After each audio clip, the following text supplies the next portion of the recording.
of you. First of all, I would like to extend my heartiest congratulations to all the students who have been admitted to the Jindal Global Business School's MBA program. I want to recognize and acknowledge the presence of our Dean of our business school, Professor Mayank Daundial, and other colleagues, including Professor Brijesh Mishra and others who have in many ways contributed to the process of selecting each one of you to study at Jindal Global Business School. I want to say that, it's never a perfect time to decide to pursue a graduate education, because I would like to say that almost all of you have gone through an undergraduate program. Maybe some of you have worked in organizations before you chose to do your MBA program. Some of you are just graduated from an undergrad program and are thinking about whether you should get into work or get into a study situation. So, first of all, I want to personally say that it's one of the best decisions you have taken, which is to decide to go to a graduate school. I think there is enough evidence to suggest that when the global economy and Indian economy is going to be recovering from COVID, and that recovery process is going to take some more time, contrary to what many people may actually believe.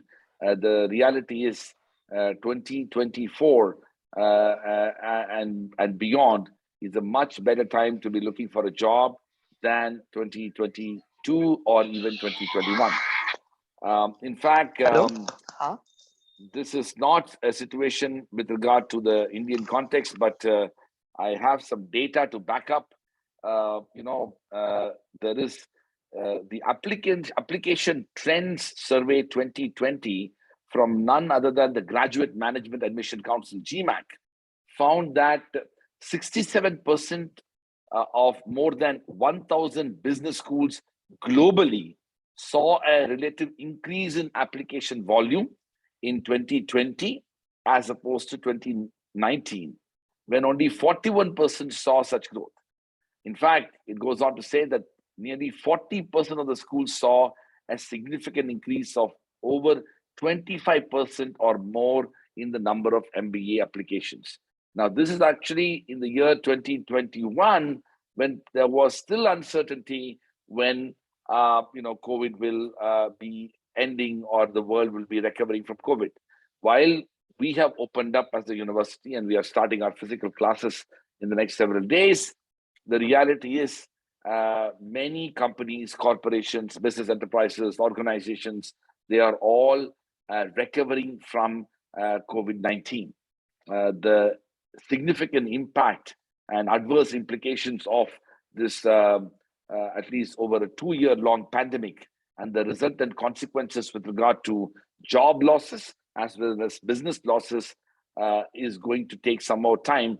And there is no better time than bright young people to get into a university, upskill themselves, upgrade themselves, develop new knowledge, perspectives, and skills with a view to preparing themselves better for entering into the world of jobs and various professions. So I want to personally take this moment to congratulate each one of you for taking the decision to join the graduate school, the business school now in 2022. And I am reasonably confident that by 2024, when you will be graduating, the world will not only be a different place more positively, but we would have significantly moved away from the adverse impact of the pandemic itself. Let me give you a brief background of myself. I am a lawyer by training. I did my undergrad degree in BCom from Loyola College, Madras, did my law degree from the Campus Law Center, Faculty of Law, University of Delhi, after which I was a Rhodes Scholar at the University of Oxford, where I did my master's in law. Then I did another master's in law from Harvard Law School in the United States. I practiced law in New York and taught law in Tokyo and Hong Kong for many years. After which I did something that most young people are reluctant to do, and something that most businesses are encouraged to do, which is to be a bit more entrepreneurial in relation to creating something. Now, of course, I didn't create a business. I didn't have the kind of knowledge or perspectives or skills to create a business that will add more wealth. But I would like to believe that I embarked on a journey to create something even more important, which is to, build the next generation of young peoples and their lives and futures and careers. I wrote a paper entitled Establishing India's First Global University, got to meet with an Indian benefactor by name Naveen Jindal in the year 2006, and spent over a year persuading Mr. Jindal to do three things. One, to make a substantial financial investment to build a world-class university. To second, to do it in a not-for-profit manner. And third, to let me have the academic freedom and autonomy and independence to build a world-class university in India. By late 2007, Mr. Jindal agreed to all of that and invited me to move from Hong Kong to India. And I did that and essentially began the journey of creating this university since 2008. I don't want to bore you with the longer story, but the shorter story is that sometime in January 2009, the government of Haryana passed the legislation establishing O.P. Jindal Global University as the first private university in the state of Haryana. Soon after, we began the construction of campus, recruitment of faculty, admission of students, and pretty much we did all of that in 6 months. And here we are. On 30th September 2009, we began the first academic session of the first school of the university, Jindal Global Law School, with only 112 students, 10 faculty members, 4 classrooms, housing for those 100 students, and we began our journey. It was a very modest beginning. Little did we thought that that journey that we began over 12 years ago will bring us to where we are.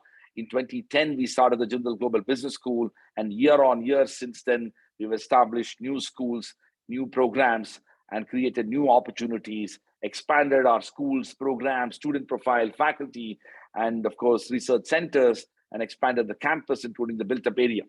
I'm happy to report to you that today we have 12 different schools in law, business, international affairs, public policy, liberal arts, journalism, architecture, banking and finance, environment and sustainability, psychology and counseling, languages and literature, and the 12th school, the Jindal School of Public Health and Human Development. We've also expanded our various program offerings into undergraduate, postgraduate, master's, PhD.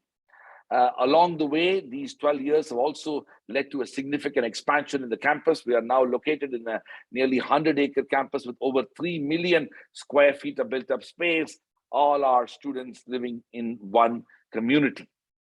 We have now nearly 8,000 students, so nearly 1,000 full-time faculty members, and these 12 schools are interdisciplinary in nature, and each of which are contributing in its own manner. The second school of the university, the Jindal Global Business School, also began in a very modest manner in the year 2010, and since then has made an extraordinary imprint on the entire world of higher education in India, but also in the world of business schools.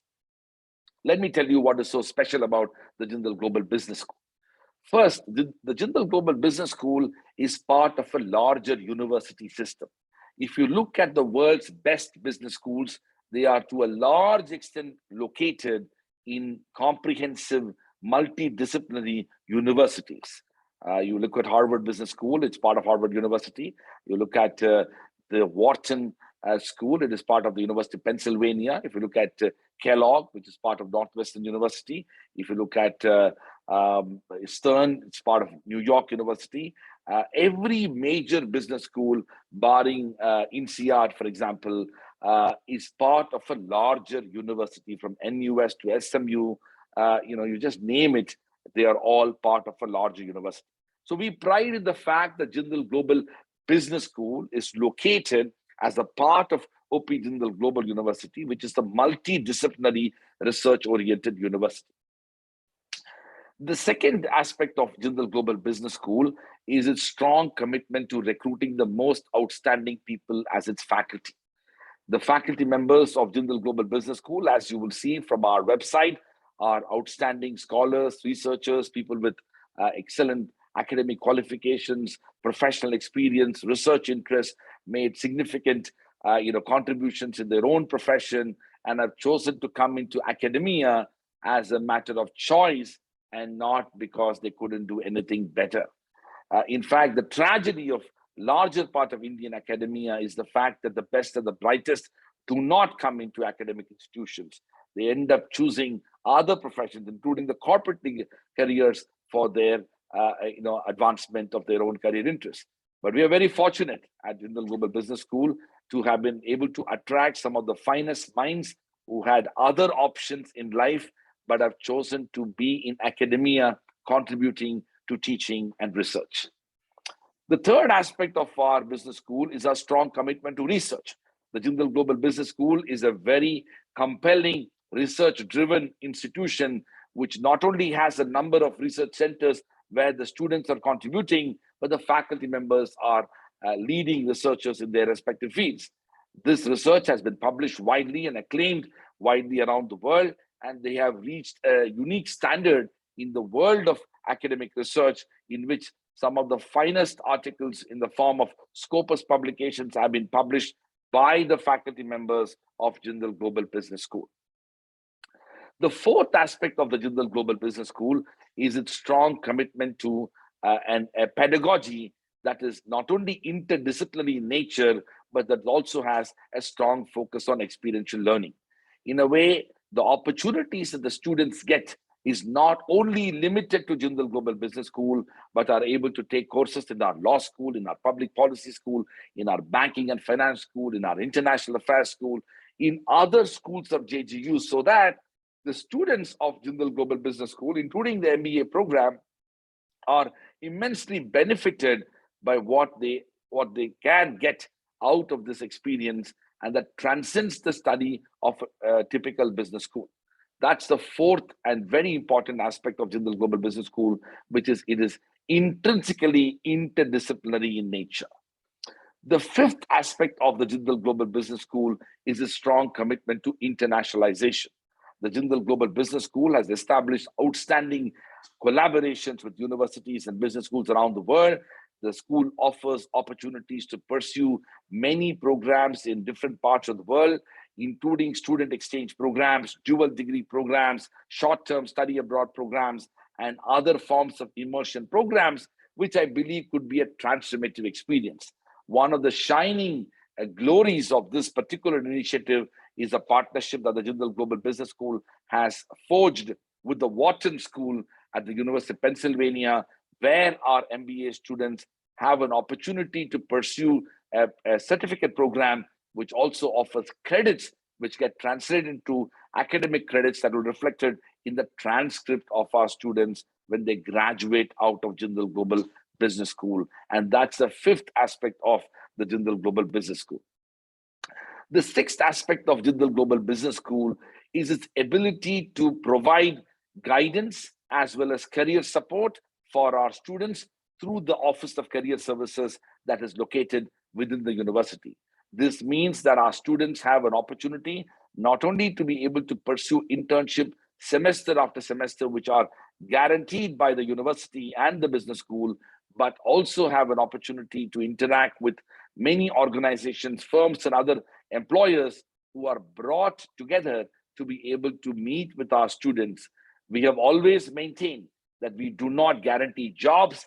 That's not what we as an institution do. Neither the Jindal Global Business School guarantees jobs, but what we guarantee is a high quality education that will empower our students to be able to receive the kind of opportunities in the form of career development, and the Office of Career Services precisely does this for our students. And that is the sixth aspect of the Jindal Global Business School.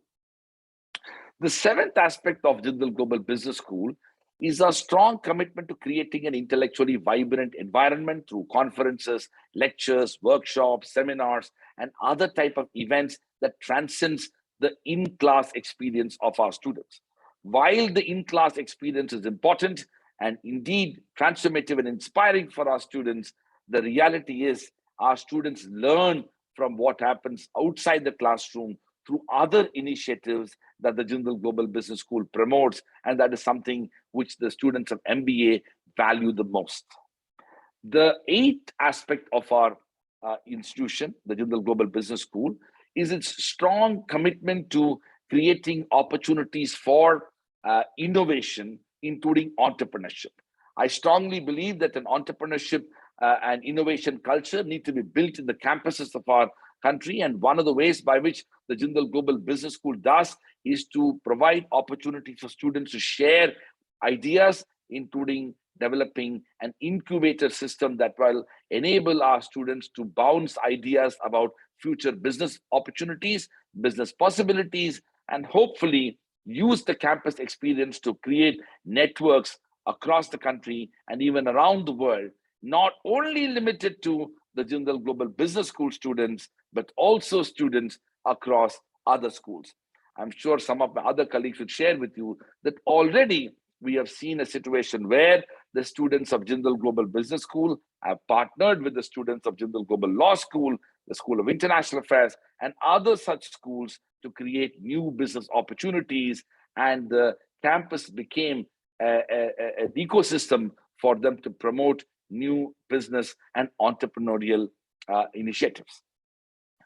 That's the eighth aspect of Jindal Global Business School. The ninth aspect of Jindal Global Business School is part of a university setting in which we promote sports, extracurricular activities, including music, theater, and drama.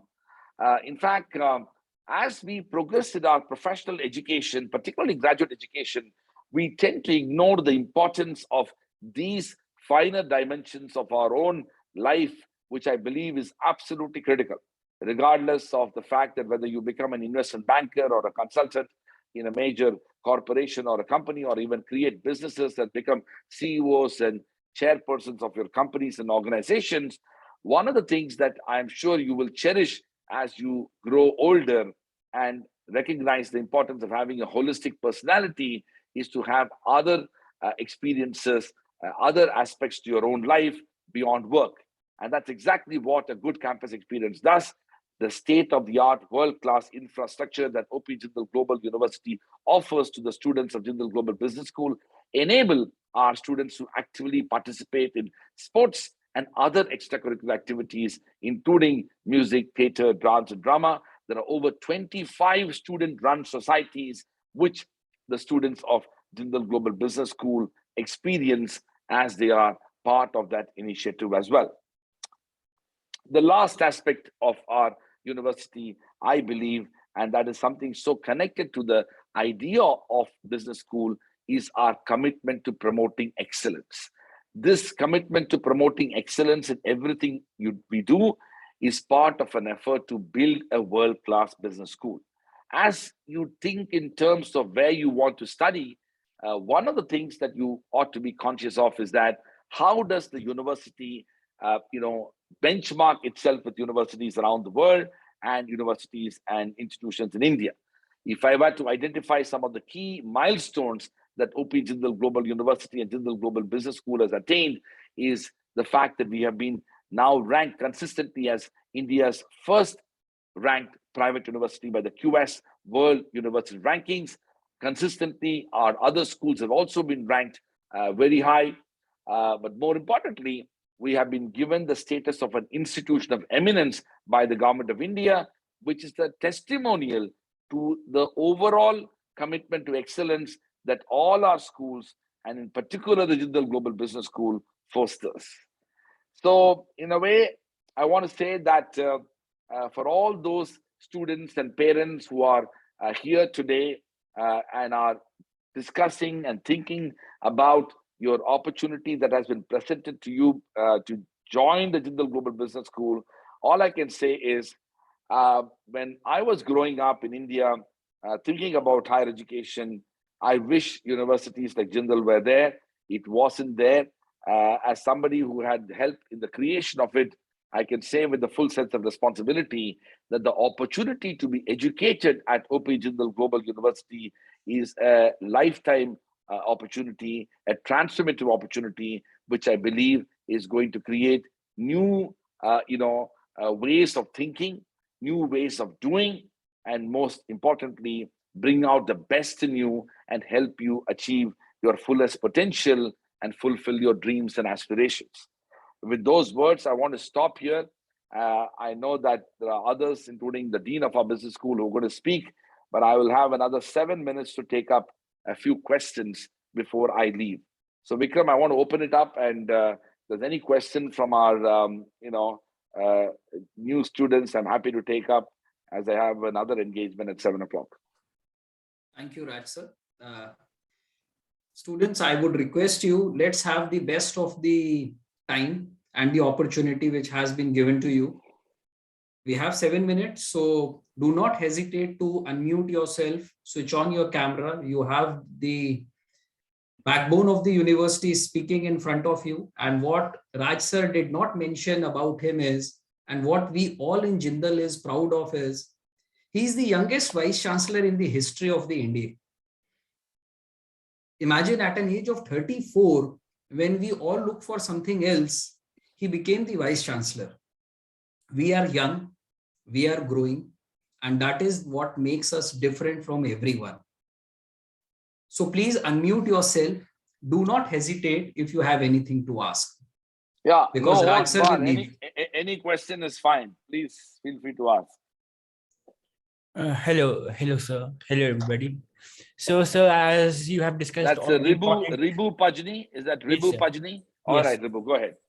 So you have discussed all the important points just now in your speech, and I'm really impressed with the institution and everything. So just one question: when will the course start, and will it be online or offline?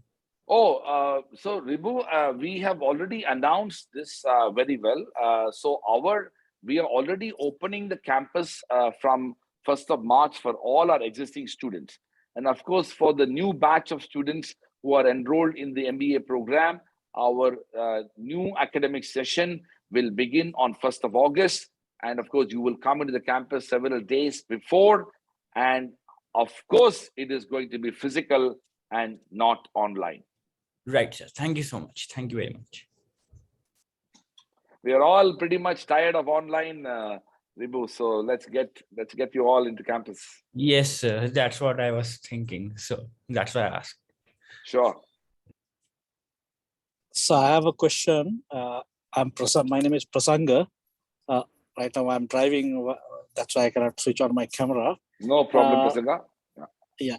So now I have about 20 years experience in Dubai as a corporate banker, and I have my certifications in finance and corporate banking. So will I be eligible to follow this course, which I'm very keen to do?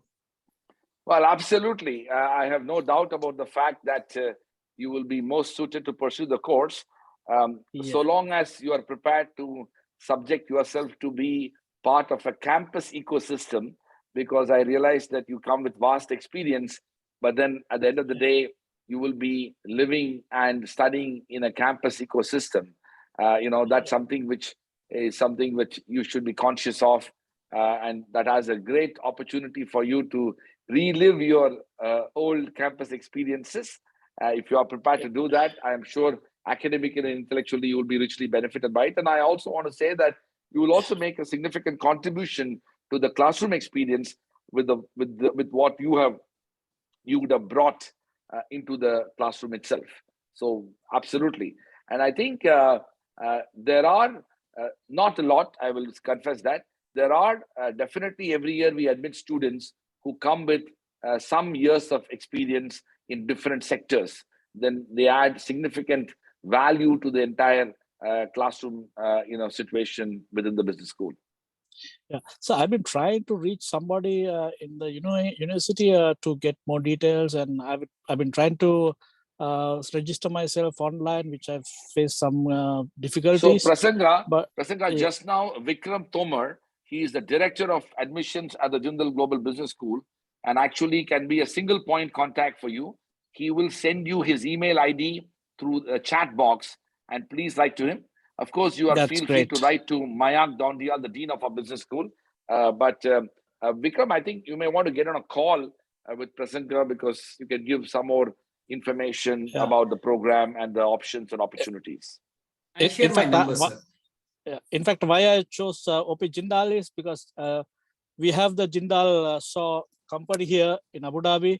I've handled that relationship. I think the organization culture is amazing.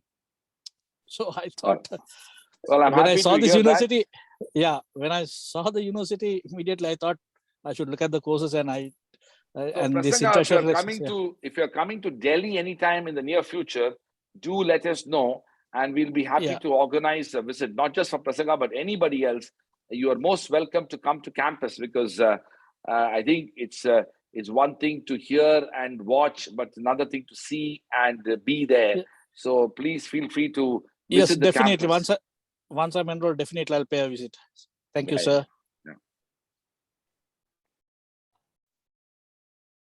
I'll just, Vikram, maybe you can just type in your email ID and phone number so that everyone gets to know. Probably some of them already know, but it might be a good Yeah. idea. Any other question? Sir, I have a question. Please.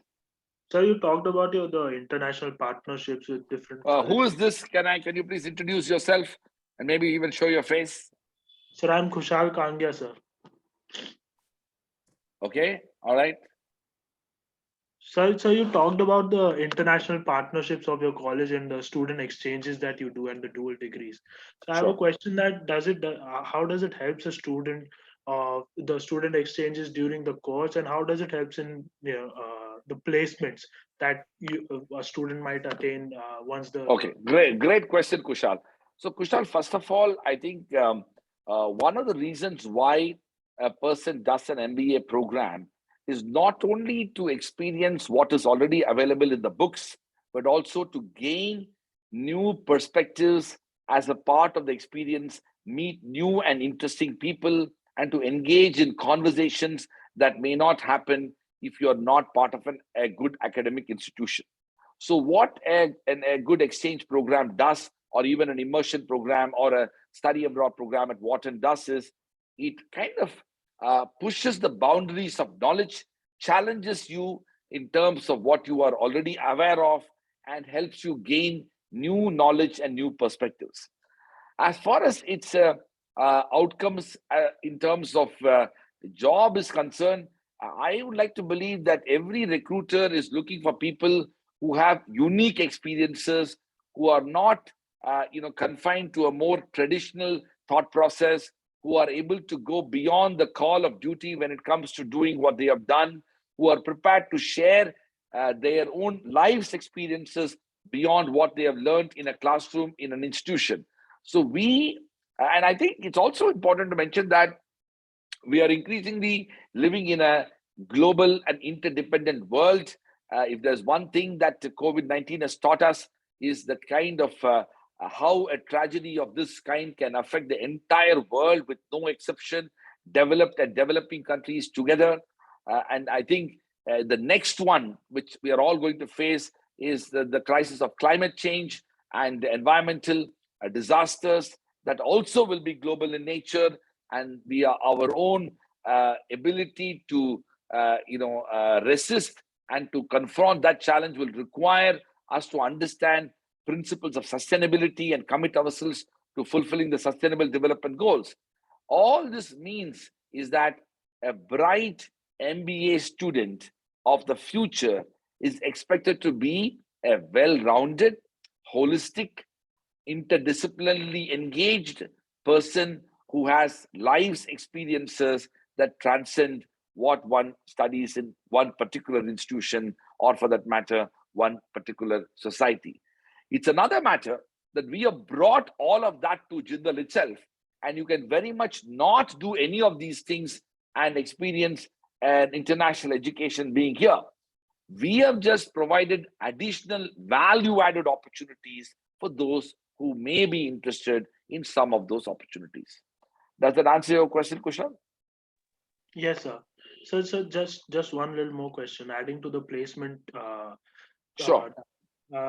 Sir, I read about the placement program that your university offers, that the school offers, and it has had about a 9 lakh average package in the 2020. So do you have any vision as to where do you see that package going by the 2024 or 2025, or any estimate? So, Kushal, this is a very what you call specific question. I'm going to I will leave shortly, but I will definitely request the Dean of Jindal Global Business School, Professor Mayank Daundial, to answer that question.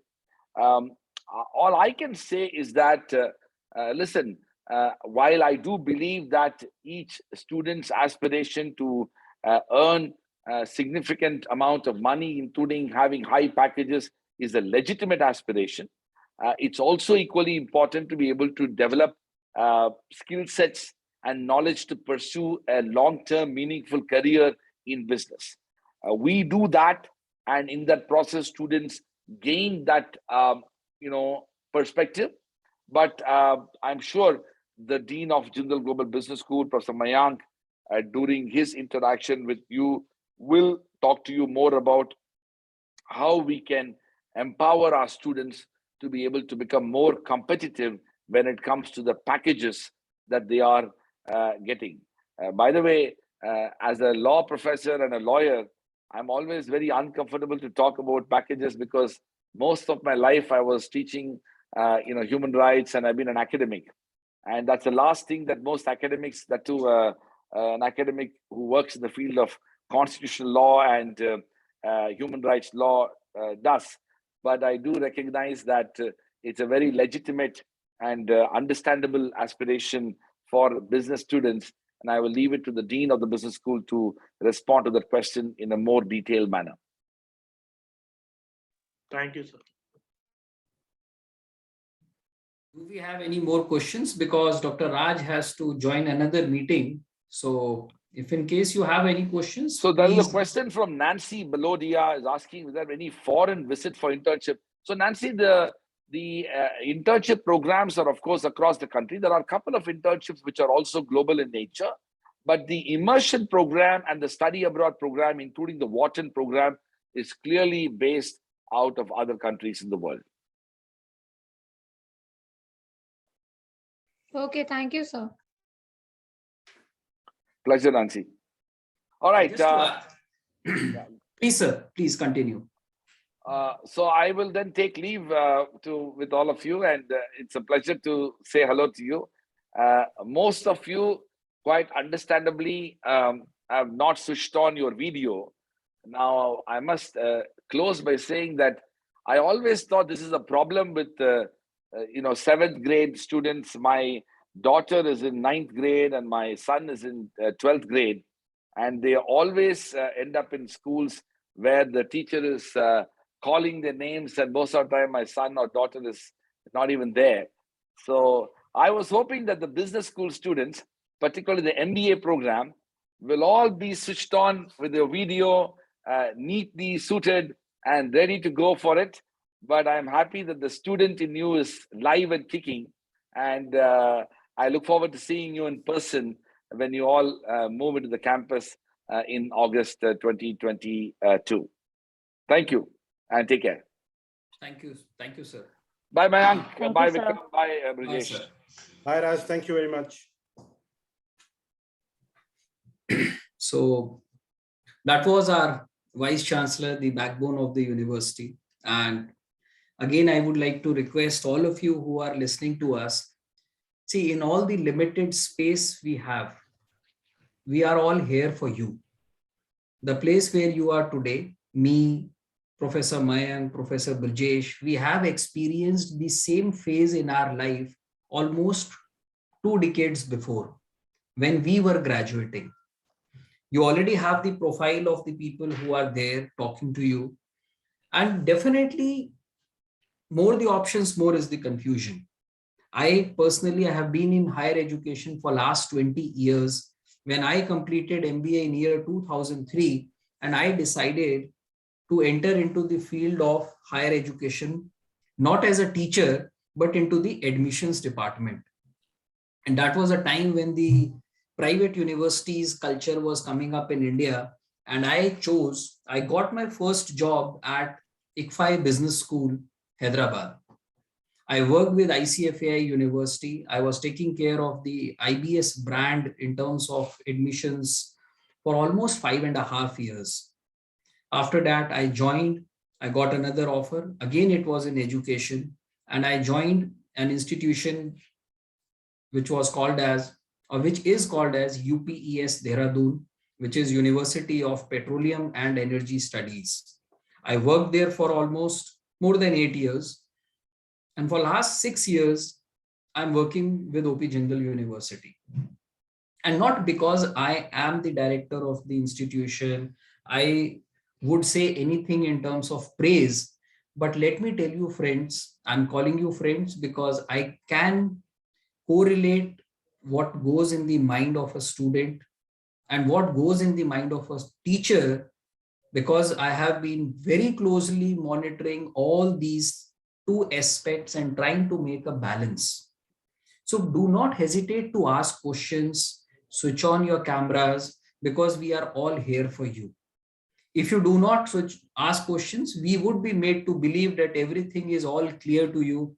It all depends whether it is all clear as a crude oil or it is all clear as a crystal. Whether you join Jindal Global Business School or you don't join Jindal Global Business School, definitely you will be joining somewhere or the other. And that is $1 million question, because you are investing 2 years of your precious life. These 2 years will never come back to you. You should be informed. Where you want to invest your next 2 years in MBA will determine your professional journey for the next 40, 50 years. And it is very important to be confused now than to be confused at an age of 25, where you do not have a chance to take a U-turn. With that, I would now like to invite our Dean, Professor Mayank, and he would be there along with my colleague, Professor Brijesh. And once again, same request, do not hesitate, switch on your cameras. At least I can see Swaraj. Thanks. Ankur, Keshav. When you will go for a job, you do not have that option to do so. Beggars are not choosers in life. You have interacted with me before. Please mute yourself if in case somebody has unmuted. Two things which I want to specifically tell before Professor Mayank enters into the discussion with you. If you have already been with the interview process of Jindal, if you would have already got an admission at Jindal, there were two things which as an MBA student, you would have never thought of happening with you. Now, let me tell you what were those two things, if probably you have forgot. First thing was, you would have never expected an email to come to you notifying who is your interviewer. Before your interview, I made sure that the interviewer profile reaches to all of you. Just before one day of your interview, you all would have received a personal WhatsApp message from my side before the interview. You would have never thought of that a direct message from the director of admissions would come to you. This is not something as a marketing exercise or a stunt. Imagine how much time and energy I invest personally on you. And I'm not doing anything for charity, let me tell you. I'm a very clear-cut, straightforward person. You are looking for a good college, I am looking for a good student. But what is the definition of good? For you, when I was a student like you, we were made to believe that a good person is one who gets 90 or 95 percentile in CAT. Or if you have an NMAT score of 240, 230. And the society make us believe that if I am having a score of, let's say, 180, 190, probably there is nothing left for you in life. Because every student is made to believe that you are evaluated on the basis of a sign which is called as percentage. A percentage sign is not a healthy sign to determine your professional success. Nobody will ask you during your job interview that how much score you got in quants or logical reasoning while you appeared for an entrance exam. What is looked into is your personality, your communication, your confidence. Are you able to handle risk? Are you a team player? These are the things which are looked into job, which are looked into businesses, which are looked into being an entrepreneur, and that makes a person. Having watched the higher education for 20 years, imagine most of you would have born after 2000. By that time, imagine what my experience is. And that is why I just try to do little things to connect the dots. We all have certain expectations. You have certain dreams. You would be definitely looking forward, because when I completed MBA, I did had this question in mind. And that was a very basic question, that once I complete my study, I should have a decent job. And there is no harm in it. But I always tell my students, before performance, before placement, there comes performance. I feel very sad when students come to me over a call or even face-to-face interaction, and then they say, sir, how much scholarship can I get if I have 95% in CAT? Imagine where the mindset has gone. And my reply is, have I given you an offer? No, I haven't selected you yet. At least have a right attitude. We do have so much of touch with the industry, and where the current generation is lacking is the attitude. And that is why what JGU and JGBS does is something very remarkable, because you are pursuing a management education in a university driven campus. You are not studying in a B school where you are only interacting with students of your own. You have more than 200 electives to choose from: law, from public policy, from liberal arts to banking and finance. And imagine that is what an MBA does. You may be an MBA, but you have to interact with a colleague who is a lawyer, who is a chartered accountant, who is an engineer.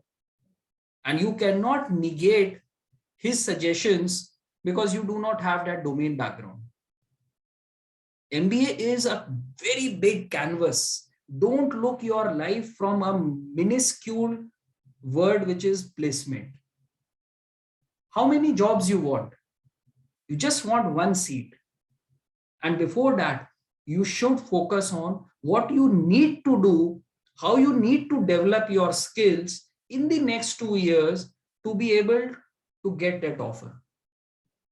When we all started with the pandemic in 2020, many students were hesitant, should they do an MBA or not?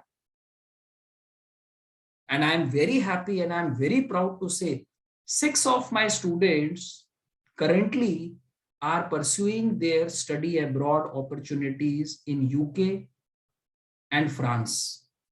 There are 2 girls who are there currently pursuing their MS. It's a lifetime investment which you all are doing, but evaluate your options. Do not get confused and do not restrict yourself from asking questions. I will stop because I have Professor Mayank as a dean. He would like to share what is our expectation from you. We want you to listen to our expectation. You should know right now where you have to channelize your energy, how you have to develop the skills which you probably do not have. So that tomorrow when you come to JGBS, you are not alone. You are my future ambassador. And I, along with my colleagues, will never give any opportunity to not help you develop as an all-rounded person. Over to you, Mayank. Thank you for allowing me this time, but I get a little emotional because the place where they are, I was, and we all were there.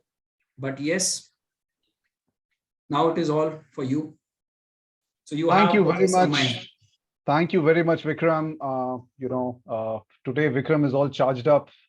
The markets have rebounded today, both the Nifty and the Sensex, and that clearly has an effect on, Vikram. But by the way, I think, what he was talking about had a lot of sense. By the way, welcome all to the session. I can see your faces now. So that's a welcome change. Earlier, the cameras were not on. So it's always good if, we can see each other's faces. So very good evening to all of you who join us today for this MBA Leadership Series. My name is Mayank Dhondial, and I'm the Dean of Jindal Global Business School at OP Jindal Global University. I warmly welcome you all to this, session on the two-year MBA program from JGBS. Now, as Professor Raj and Vikram were also saying before, JGBS is the second largest school of JGU, which obviously is India's #1 ranked private university, and also India's premier research-driven school. And as part of our vision of being a globally acclaimed business school developing transformative ideas and people, I'm glad to tell you that your school is making rapid strides towards excellence. And I would like you to also compare it to the other B schools in the country. So we have a faculty base of around 110 full-time faculty members. We run 11 different programs across UG, postgraduate, PhD, including the two-year MBA, of course. Our faculty members have degrees from world's leading business schools and universities, including, of course, the IIMs and the IITs in India, but also, for example, the University of California in Los Angeles, New York University, Penn State University, University of Manchester, UK, University of Melbourne in Australia, Technological University Dublin in Ireland. So from universities in US, Europe, Australia, of course, the top institutes in India, including the IIMs and IITs. You'll be also happy to note that JGBS faculty members have published more than 200 Scopus Index papers in the year 2021. Many of them, of course, indexed in the prestigious ABDC, an ABS list. Now, this remarkable achievement, of course, demonstrates the ardent dedication of the faculty members of Jindal Global Business School, contributing to the evolution of cutting-edge management knowledge. And that means that, you're also getting the latest management know-how, in the world of management education. JGBS also offers you an unparalleled international exposure. The B School has 80 plus partnerships in 50 plus countries across 5 continents. We think of ourselves both at the university school level as a gateway to the world, and that's for a reason.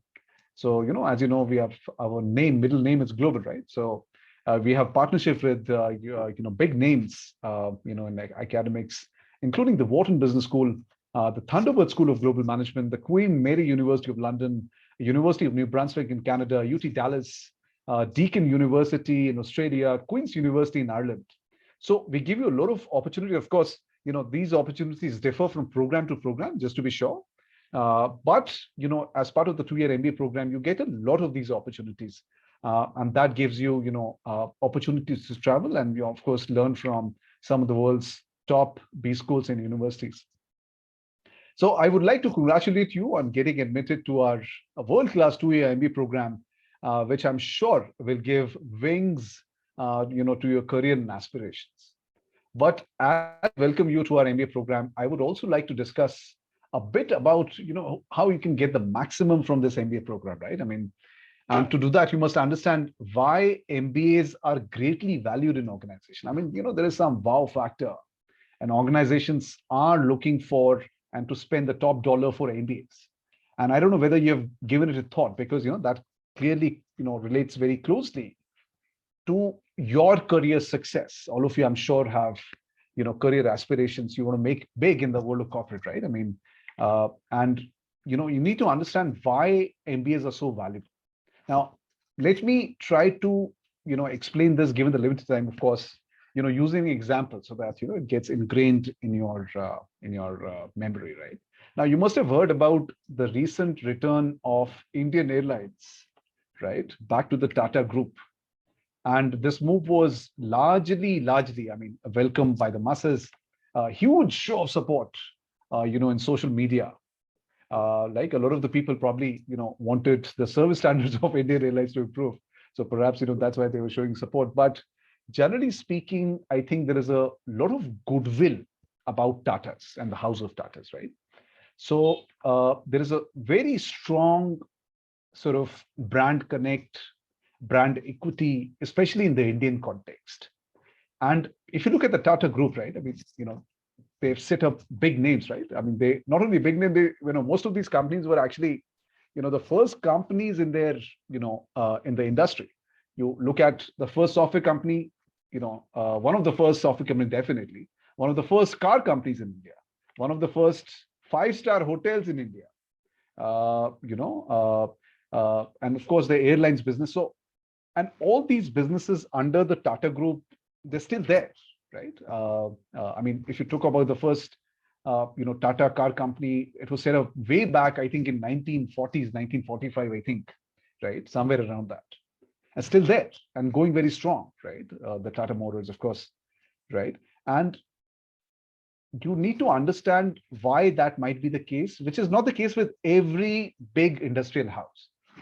So from Tata Salt to Titan to Tata Consultancy Services, Tata brands evoke respect and love. I mean, these brands are built to last. So as MBA students, you need to understand what are the key reasons for this sustainability, for this love, for this respect among the Indian masses, right? And of course, there are multiple things. It's not that, it's pretty complex, right? But one of the key aspects perhaps is, the sustainability, okay? And if you would like to learn something about it, in your careers, when obviously, you're doing this MBA as part of your, meeting your career aspirational, right? And your career goals, right? So if you want to take a lesson out of it, it's about sustainability, about your career, about your life. You need to have a mindset which is long term. So these startup brands, have been around for a long while, and all of them, have a very solid presence from software to Salt to, as I said, the airlines, of course, the automobile company. And when you're thinking about sustainability, when you're thinking about long term in your career, it's it's about a mindset thing. Now, of course, everybody will tell you about MBAs, about skills and matching those skills to what the industry needs. And that, of course, is very important. There is absolutely no doubt about it. I mean, that is something which is at the very core of, MBA. Our curriculum is, of course, set accordingly, the different subjects that we, let you do, the different electives. But in terms of the life skills, okay, on top of that, it's about a mindset issue. It's about the fact that you want to be there for the long term. And one of the things, there are many things, right? So one of the things you can learn from the Tata brand is about long term, about sustainability. And when you have that mindset of long-term career, you will automatically gear yourself to start contributing positively to the organization that you work for, right? Because you want to be long-term, right? You don't want to be, short-term player. You want to stay for long-term. And when you want to stay for long-term, you will think that way.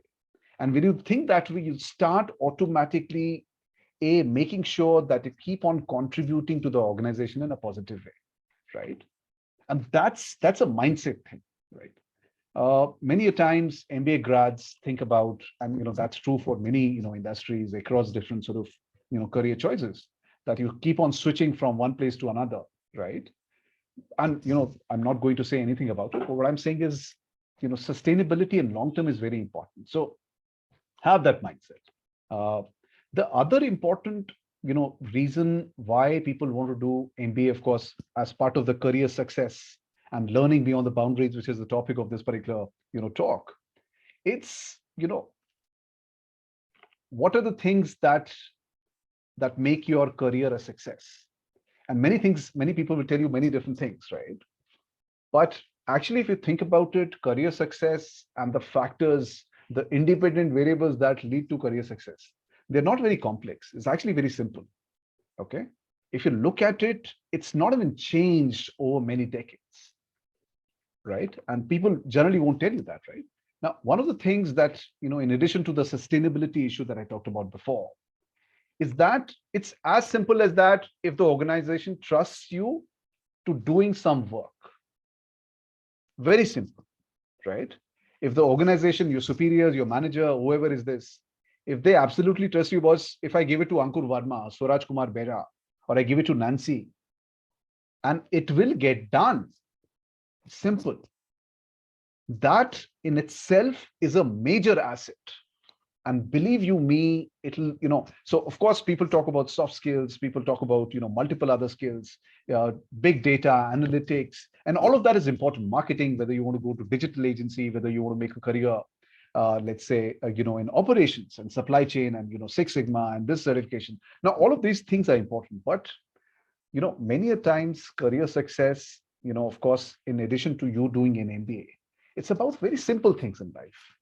And one of the things is that, can you be trusted with a job? Okay.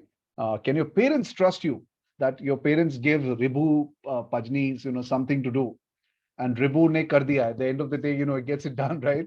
His mother doesn't have to tell him 10 times, Ribu, have you done it? Have you done it? And same with organizations. So if organizations trust you, that will, contribute significantly to your long-term career success. Of course, I have, other people who are lined up, so I'll not keep it very long. Of course, we are open to taking questions at a later point in time. Our MBA, of course, is a quality 2-year postgraduate program exclusively designed to equip people like you, okay, with the right knowledge, skill set, mindset, thereby providing you a strong and robust foundation for a successful career. I can assure you that this MBA program will help you develop the relevant skills, provide in-depth knowledge, but then, you need to work beyond that. You need to talk to your mentors. You need to talk to your faculty members, your area chairs, your program heads, to understand and to solve that mindset thing, okay, which is crucially important, right? So I would like to, of course, assure you that as part of a world-ranked university, we'll make every effort to make sure that you get a top education experience as part of this MBA program. Professor Sunita is the program head of this 2-year MBA, and she would get in touch with you at an appropriate time. Once you move closer to August 2022, you become part of the program. There are well-laid processes by which you can get clarifications. Of course, there are multiple sessions planned by Vikram and his team, for you. So feel free at some point in time, maybe, Vikram can, and we can, invite you to campus so that I can talk to you in a, auditorium, and I can, handle sessions live. I think, that will be great. But of course, we'll wait for the, this COVID situation to improve even further. But that is something which I'm sure we would be able to do before, sooner rather than later. So on that note, thank you very much for coming to this session. I'll hand it over now to Vikram. I think our Vice Dean Academics, Professor Brajesh Kumar, now would like to speak to you. So over to you, Brajesh. So thank you, Mayank. Thank you very much. So earlier I thought that I'm going to talk much about the program, but I thought that Vice Chancellor has covered a lot and Mayank has covered a lot. So so what I intend to do in this session, that I will briefly, and Sunita, thankfully, she's here after just completing the class, she's back. So in the 5 to 10 minutes, I'm going to talk briefly about what is this MBA program. We have a certain expectation, certain thinking that what is going to be, and what as a business school, Vice Chancellor has explained about multidisciplinarity, about the exchange opportunity. So I will try to discuss that what this MBA program and what kind of skill sets you are going to acquire through this program. So just to give you a brief background, I've joined Jindal Global Business School in year 2010, and I'm probably here from last 12 years. And before joining Jindal Global Business School, I did my PhD from IIM Ahmedabad, and then MTech from IIT Kharagpur, and BTech from some central university. So being engineer, and then I did my PhD in finance because I love data. And then after completing, rather than going to the investment banking or industry, I joined academia, and I'm very happy to be a part of the Jindal Global Business School and the part of the MBA program. And as you know, that MBA program has started in year 2010. So I've seen how the MBA program at JGBS has evolved over time, right? So when we talk about the MBA program, and of course, we know that, okay, if I'm going to do the MBA program, I'm going to do a specialize in marketing. I'm going to do a specialization in finance. That is very, very important, right? So as a student, as a MBA student, of course, that is the important thing, that you are going to have the domain knowledge, which we call it domain knowledge, that you're going to have the understanding of the different disciplines of the management. But at the same time, if you look into the different articles which has been written about what kind of skill sets are required in a future manager, a lot of articles has been written about it. And if you look at those, so it talks other than the domain knowledge, because that is given. So if you look at our curriculum, and we don't have much time to discuss about this, but I want you to think when you are doing the MBA program, right? So what kind of skill sets you are going to acquire? So one of the very important skill sets, and our curriculum also evolved around this, is which we call it the technological agility. So when you are, it's a kind of skill set, it's not about the finance or marketing, right? So if you look at the way the technology has changed the businesses, right? So now for most of the things, we are talking about the AI, we are talking about the blockchain, we are talking about the cryptocurrency, right? Even in the budget, we have seen that the new policies are going to come. So the technology has changed the way the business are being done. So whenever you are doing your MBA program, it's very, very important for you to understand the different technological, emerging technology which are there in the business, right? So this is very important skill. Also about the data, be it finance, be it marketing, how we are going to get the data, how do you know different kind of tools by which you can analyze the data and you can make inferences, because the kind of being in online kind of a system, a lot of things are being done. And so the technological agility is very, very important. That's going to be a very important part of our curriculum, which you will see, right? The another very important aspect which Professor Mank has talked about and Vice Chancellor has also talked about is the global citizenships, right? So which typically we talk about how you are going to deal with the local businesses, how you are going to deal with the foreign businesses, how you are going to appreciate the social and the ethical sensitivity.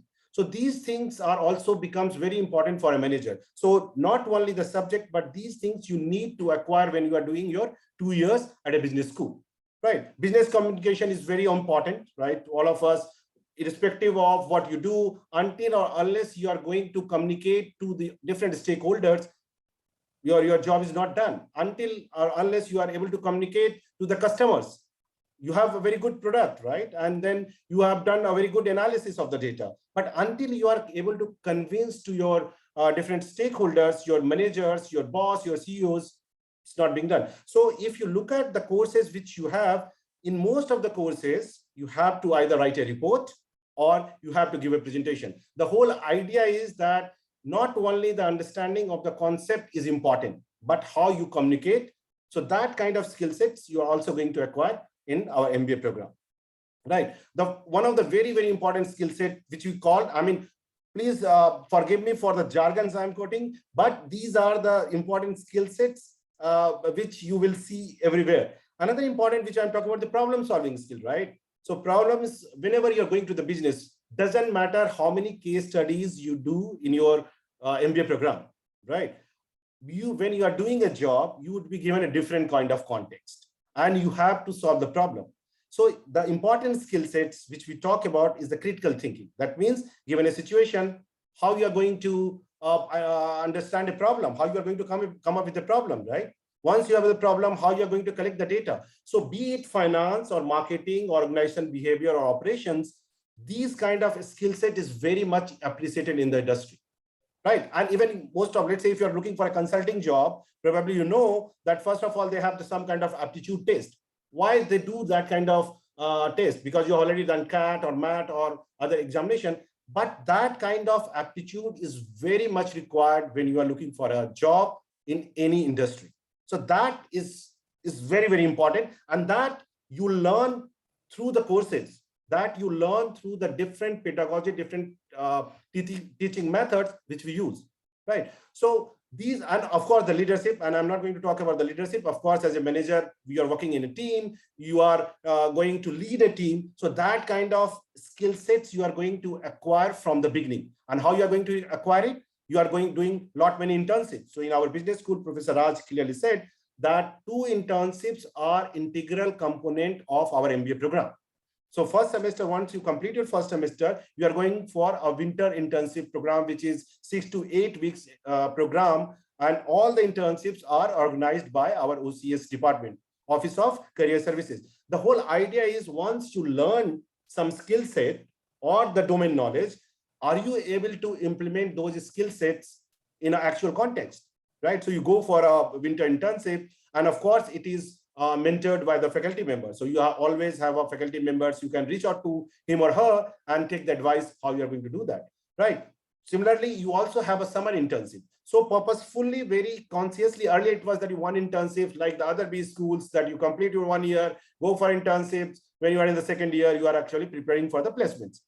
But when we talk about the experiential exercises, experiential learning, internships plays a very, very important role. And both in our undergraduate as well in the postgraduate program, we have an integral role. And there you start working in a team, because leadership is a big word, right? But how you communicate with the team members. So most of the courses, you will have a group study, right? How you are dealing with the group, how you are getting things done. Let's say you have given a project, right? So all students should work in a project. So that, other than those kind of finance and marketing and organization behavior or business analytics, that is there for sure. That is there for all the program in all the years. But these kind of, we are focusing a lot on that when we are designing the program, when we are designing the curriculum, when we are designing our pedagogy, right? So very briefly, the kind of pedagogy we use, because some of you are coming from the undergraduate, BBA or BTech. So here you will find a little difference the way we deliver programs, right? And of course, Mayank said and Professor Raj said, and I'm really, really very proud of, I'm here from last 10 years. I'm very proud of the colleagues I have. So we have around 110 faculty members coming from the topmost institute in India and across the world. And why this is important, right? Because not only they are doing research and you would be exposed to the cutting edge research, but it is also important because you have a subject, you have a teaching methods, but who is actually involved in delivering those kind of lectures? Who would be discussing in the classes? So that the role of faculty member is very, very crucial. And that is why Professor Raj also, so this is a very, very important distinctive feature of the business school. So we have around 110 faculty members coming across 7 areas. And one of the reasons why we have around 150 electives, right? Because of those faculty members, those who are actually offering those courses in their respective domain, right? So those are the very, very, and in terms of the pedagogy, we use something called case methodology. So it's not like the lecture based that you are coming to the class and faculty member is writing on the board and you are learning certain concepts. No, that's not gonna happen, right? So you would be given cases or caselets before coming to the class. You are reading the cases, and through the discussion in the class facilitated by the faculty members, you are learning different concepts and different skill sets. So that is the typical pedagogy we use for dealing with most of the courses. We are also very much using the experiential exercises, like some of the courses, like some of the skill sets, like team building, like the ethical sensitivity, right? So these kind of skill sets, you do it through the experiential exercises. That means you are doing some kind of group activity in a class. So the particular class is not about cases, it's not about the lectures, it's about you are doing some kind of exercises. And through those exercises, we are learning. You learn different skill sets. So that is very much included in our program, and the courses like organization behavior, the courses like market research and others where we use these kind of experiential exercises. The third very important pedagogy which we use is the simulation. So we have a very important course called Capstone, which is the kind of simulation exercise which you are going to do in the 4th semester, because through that simulation exercises, you are taking the decision related to all the areas. It's not only about the finance. So we have different simulation. Let's say you are doing a course, elective course like art of investing. So probably you are not opening the Demat account and actually doing the trading, but you have the simulated platform through which you learn. So these are the new pedagogy which is evolved, and which what we believe is very, very important to learn those kind of skill sets. So only few things about the MBA program, and Banks very clearly said the MBA program is not about the courses. It's not about it's not only about the courses and specialization, but one of the unique opportunity what we have at MBA, that you can specialize in 2 specialization, right? So 2 domains. So let's say the first year we do very basic core courses, right? So you do understand financial accounting, organization behavior, marketing. So the first year, you are not exposed to the elective courses. You do basics of foundation of the management courses. But when you go to the second year, you have an option to specialize in 2 areas. So let's say if I'm a student, I want to specialize in marketing and finance. So you may like to take the elective courses from the finance as well as from the marketing. And of course, you can get 2 majors, right? So this is again a very, very unique opportunity, because doing those elective and those majors, you can signal the market better that, okay, I am more specialized, I'm specialized in finance and marketing, and I'm more fit for, let's say, a banking job, right? I've done some kind of analytics, so, and I'm specializing in marketing, so I don't know, and I don't only understand marketing but also have an understanding of analytics. So that kind of unique opportunity you have. And of course, I'm not going to talk more about the international, because of course you have those kind of international opportunity in terms of the short immersion, in terms of the semester exchange program, and as well as the dual degree. The last point which I want to very briefly discuss about the interdisciplinarity. And of course, Professor Raj discussed about that. And I have a list, but in the paucity of time, I'm not able to show it to that. So our MBA students are taking a lot of courses offered by the other schools. So we have the different, and just to give you example, how is going to augment your knowledge, right? So you do the consumer behavior, right? Let's say if I want to specialize in marketing, so I'm doing a courses on digital marketing, consumer behavior, and brand management, B2B marketing. But you may also like the courses from called consumer psychologies offered by the different school. If, let's say, if I want to specialize in finance and I have done merger and acquisition in my business school and I know valuation, but there is a course in the law school which talks about the laws and the regulation related to the M&A. So if I want to augment the knowledge, I can take those kind of electives which is offered by the different schools. And this is very, very unique to the Jindal Global Business School. And as Vikram also told, we have around 400 electives coming across different 11 and 12 schools. And you will be given an opportunity that you go through the courses, and whichever you want, you can include in your electives, right? So that is again very important aspects of the interdisciplinarity, which we not only say only in terms of having schools, but actually our students are getting benefited by taking those courses. And when it comes to the placements or otherwise also, they are very much, by looking at the recruiters are very happy and encouraged by looking at the interdisciplinary approach to the education, to the problem solving. So I will stop here. I'm sorry, I've taken some much more time, but if you want, and if you have any concern related to the academics, related to the program, related to the internships and others, I mean, we are very happy to help you in clearing those doubts. So I will stop here and I will hand it over to Vikram. Thank you, everyone. Thank you for your patient listening. Thank you. Thank you, Brijesh. Thanks a lot. Welcome back once again, friends. I personally feel MBA is something which is a master's degree. We all know. We all can take risk in graduation, which college we do, what degree we choose. But MBA is something where 99% of us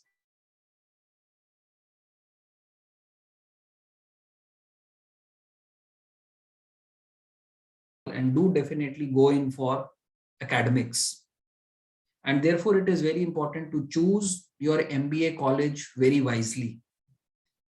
As I was telling you, something which many of you and even I always wanted to have a clarity is all about what kind of ROIs. These are the jargons which you people use, sir. What is the ROI? I always tell students, look, ROI is not something which you get when you get a job offer after completing your 4th semester. It spans across 10, 15 years of your life. And for that, you need to understand Are you utilizing your 2 years over here or anywhere the way it is required by the future? Are you future ready? What sort of skills do you need? Somebody was asking me, sir, do you provide any foreign internships? See, for us, as our middle name says, OP Jindal Global University, it is very important for every student and parent to understand what is the meaning of this word global. And as an MBA student, what advantage it will derive for me. For an undergrad student, it will be very different. But as an MBA, what I would get out of it.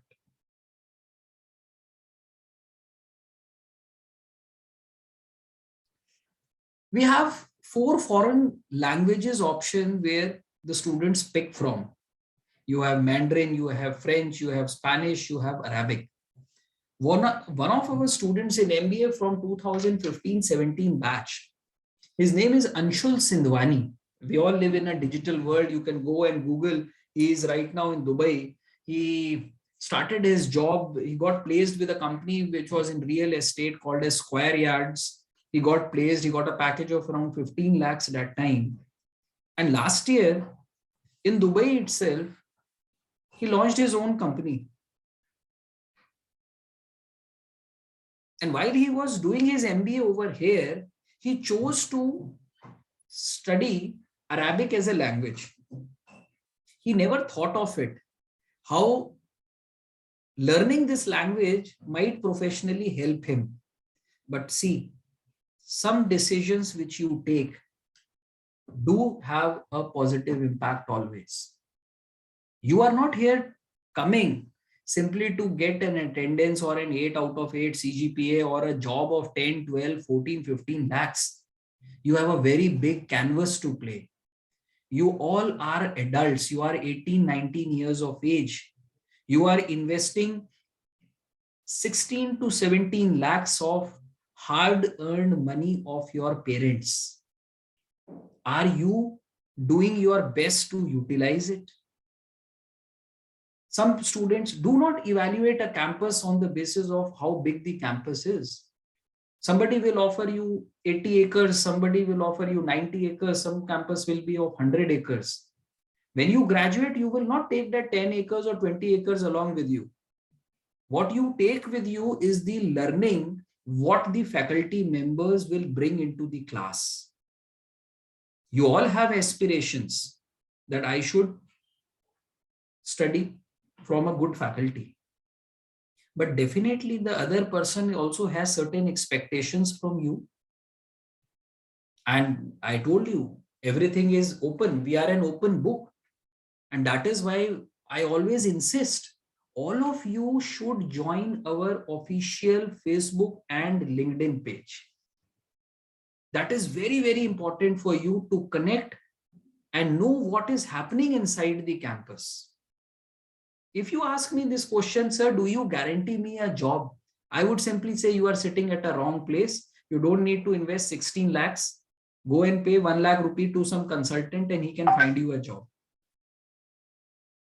Don't take my words in a wrong way.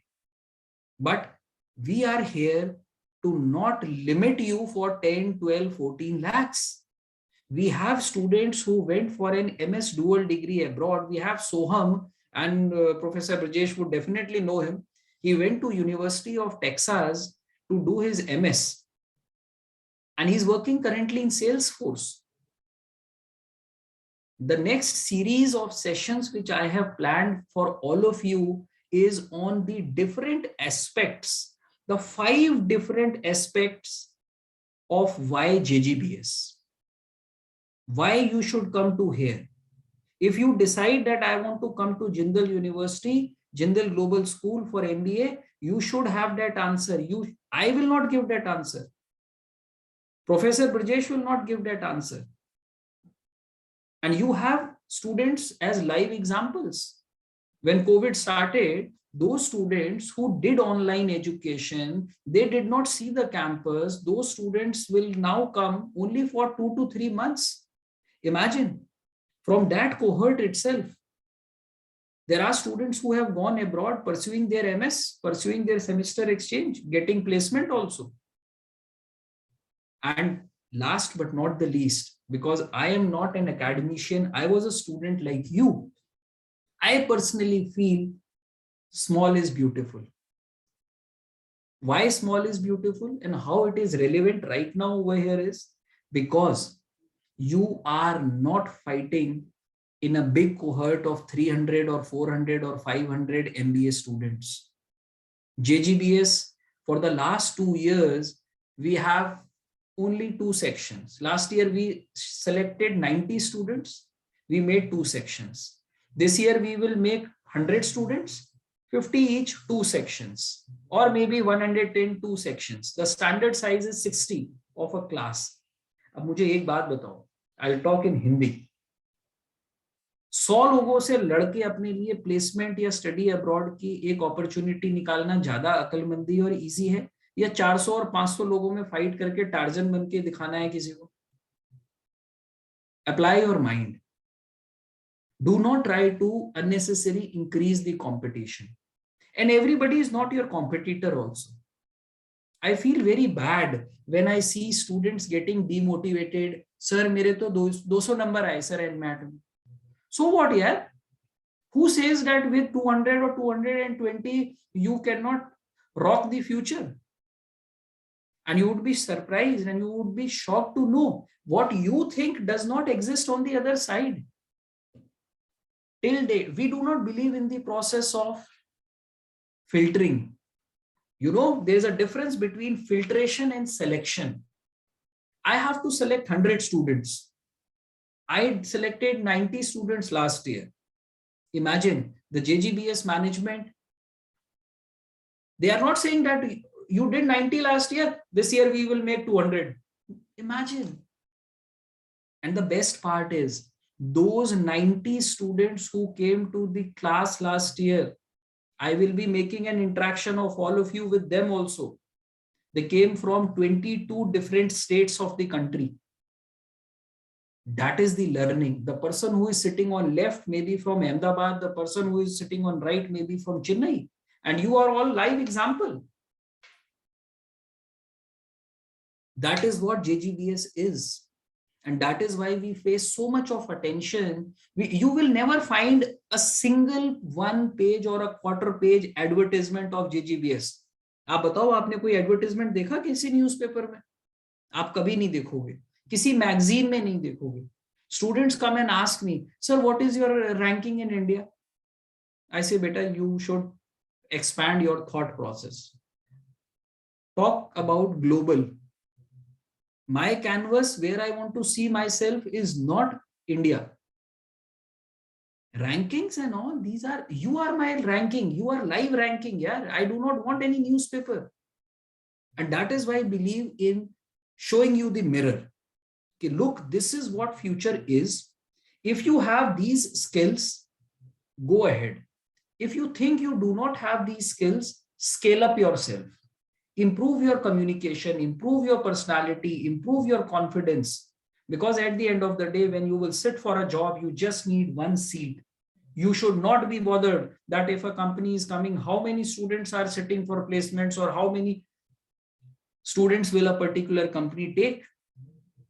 And that is how your coaching centers who are opening like shops, they train you. They make you believe that if you are 70 percentile in CAT, or if in case you have an NMAT score or MAT score of 70, you are gone. Where it is written that if I have got 70% in 12th, I cannot do better in life. Or where it is written that if you have got 90% in CAT, you will definitely end up. I have till date, I'm telling you, I have till date rejected more than 60 students in the MBA interview. Imagine, to select 100, we have already rejected 60. And why? You would be surprised. You would think if you are coming from NMAT score, the people who think, oh, NMAT 230, 240 is a very good score. I have 208, I have 210. Half of the motivation is already down. Without giving the interview, you are down because the society have made you feel कि यार 210 और 215 का score तो कुछ होता ही नहीं है. And I have rejected as high score of 243 in NMAT. And you would be surprised. You would think, sir, why? Oh, 243 is a very big score. It is just a number, friends. Your attitude plays the most important thing, because when you do all those things, it comes over here in your head and you become arrogant. And an MBA needs to have an empathy. These are not words. These are the experiences of our career. So do not hesitate to ask questions, and we can definitely all guarantee you that your investment will not go into waste. But for next 2 years, just give me 2 things from your life. One is your commitment, and second is your consistency. If you are giving these 2 things to us, you see where you will be after 2 years. And that is a remarkable example. You talk about diversity, you talk about experience. 1/3 of the student come with an average work experience of 22 to 24 months. The male-female ratio is roughly 48 and 52%. And that is what we look for. If you are a fresher, like somebody is writing, if you are a fresher, you don't have to worry. So what? Because if I am having a work experience for 2 years, definitely the recruiter is expecting something new. We recently launched a 1-year global MBA program in business analytics. I don't know whether you are aware or not. This was launched on 27th. And because we are an institution of eminence, that is especially for working professionals, those who have 3 years, 4 years of experience, those who want to make their career in the field of business analytics. For them, it is a very, very focused program of 1-year MBA. It is an MBA. It is not a PGPM or a PGDBM, whatever it is. Imagine that is the vision. The associations which we have, 80 plus collaborations with 5 continents. Throughout in your resume for the next 40 years, if you are able to go and have that MS, you have an MS from, let's say, University of New Brunswick, Canada, and an MBA from JGBS. When you sit in the interview, your brand, you are yourself a different brand altogether. So when you have to invest 2 years, invest in that college which has a possibility to give you more. Don't limit yourself. That is all from my side. If you have anything, please ask us questions. It's already 8 o'clock. We started at 6:30. It's already 90 minutes gone. Let's open for question and answers for the next 5-10 minutes, if you have anything. So just a query, like me as a fresher, what skills is the college like expecting in me before I entered into this course? Obviously, you will provide me with different learnings and skills, but obviously college is also expecting something from students, right? So what are those skills which, the college management is seeing in the students? I think I have my 3 colleagues, right from Dean, Vice Dean, and the program head, because they are the people. So I would request them to directly share this reply with you. Rajesh, would you like to? Sure, no problem. So they were very good question, and I was discussing this question in one of the talk I was having. So first of all, you have already cleared your competitive examination, you have cleared your undergraduate. So first of all, need not to worry about the courses or the skill sets you need to have before coming to the MBA program. So first of all, relax. Because why I'm saying, when you are coming to the program is very rigorous. I don't want to scare you by saying this, but it's very rigorous. So if you think that I'm coming from the, let's say, engineering background, do I need to do accounting? No, don't do that, right? If, let's say, somebody is coming from accounting background and saying, oh my God, I don't know the stat. So can I do some stat and mathematics? Don't do that, because the program is designed in a way that even if you don't have a background, you will be doing those courses and you will be succeeding there in the program. However, let's say, because I talked about some of the skill sets which you required. So let's say, because we are dealing with many case studies, You are going to deal with a lot of presentation and Excel and other things. So let's say if your comprehension skills are good, you will feel less pressurized when you are dealing with the cases, when you are reading 30 and 40 pages every day and coming to the class, right? And let's say because you are to deal with the Excel and PowerPoint, so if you acquire some knowledge about those kind of skill sets, that will help you in dealing with the MBA program. So this is the very short answer I want to give, and Professor Mank is also here. So if you want to add something. Thank you so much, sir. No problem. Yeah, Brajesh, thank you very much for that. I think, Ripu, please understand that an MBA student, what an MBA graduate is expected to do. Let's try to understand that. And, I dealt with a part of it in the initial session. Now, MBA students, and, if you look at your own career aspiration, then I'll try to answer what we look into the MBA candidate. Part of it, which, Brajesh has already mentioned, right? So MBA grads, certainly we are preparing you to be the leaders, entrepreneurs, managers in the organizations. Organizations, and as I said, I told, I discussed part of it before also. Organizations pay a premium for good quality MBA candidates. Why? Why? Because, they have problems to be solved, right? And they want the MBA managers to solve those problems with you. Abhi Ankur Verma, Rebu, as individuals also, you'll have 10 problems. I'll tell you what are the problems you have. Make a list. You'll make 1, 2, 3, 4. Okay. Less pocket money. Okay. I have to study a lot. Okay. There is a lot of air pollution. 1, 2, 3, 4. Organizations are in a similar state. There, of course, their problems are much more wicked, much more complex. They need people to solve those problems. And the reason why MBA candidates are given a premium is because the idea is that, they come with the required skill set to be able to help organizations solve those problems. Now, when we are hiring the, MBA graduates for our, program, what we are looking at through your CV, your background, your profile, interview, in our mind, we are thinking about 3, 4 major areas. Now, one, of course, is your analytical thinking. Okay.